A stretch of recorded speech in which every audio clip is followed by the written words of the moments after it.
तर म चाहिँ भोट दिदिन्न हैन। अब तपाईहरुलाई अब शुभकामना छ ल। तपाईको जवाफ सुनेर जानु। एउटा कुरा सानो सुन्नु न, तपाईले प्रश्न गर्नु जवाफ दिएर जानु।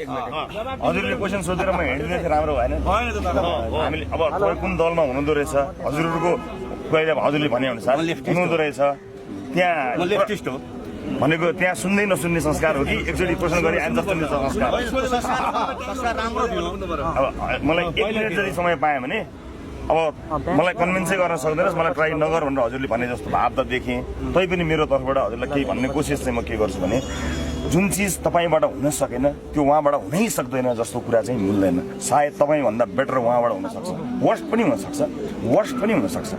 तपाईँले गर्न नसकेको चिज या मैले गर्न नसकेको चिज सोभिताजीले गर्न सक्नुहुन्न किन यसले त सकेन यो सोभिताले सक्छिन् भन्न अलि न्यायोचित नहोला हैन। तर के छ भने हामी यो अवस्थामा पुगेका छौँ कि हामी तपाईँ र म अथवा हामी एकअर्कालाई कन्भिन्स गर्ने पर्ने मान्छे चाहिँ होइन र गर्न सक्ने अवस्था पनि म देख्दिनँ सेल्फमा। तर जे भइरहेको छ यसैको निरन्तरता हो, सही छ। तपाईँलाई र मलाई होइन सबैलाई सोध्नुहोस् न चिज छ सही छ होइन एकदम सही छ भने यसलाई निरन्तरता दिने हो भने जाउँ तपाईँले भनेको कुन पार्टीमा जाउँ यो गजब छ भने म पनि त्यही जान्छु। कसै न कसैले त्यसलाई ठिक गर्नु पर्ला।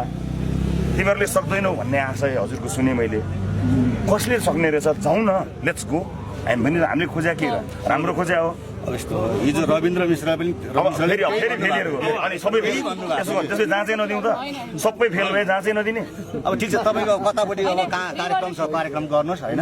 मेरो जवाब आएन म त यो विषयमा छ नि त म त्यो सर म चाहिँ दलको सुन्नु सर म चाहिँ हजुरको पार्टीबाट एउटा सानो विकल्प स्वतन्त्र होइन स्वतन्त्र होइन हामी दल तपाईँ अहिले होइन त्यो त हो त गर्नुभयो हो पनि भन्नुहुन्छ। दलको विकल्प स्वतन्त्र होइन दलकै मान्छेहरू हो तर दलको मान्छे छान्ने हो हामीले।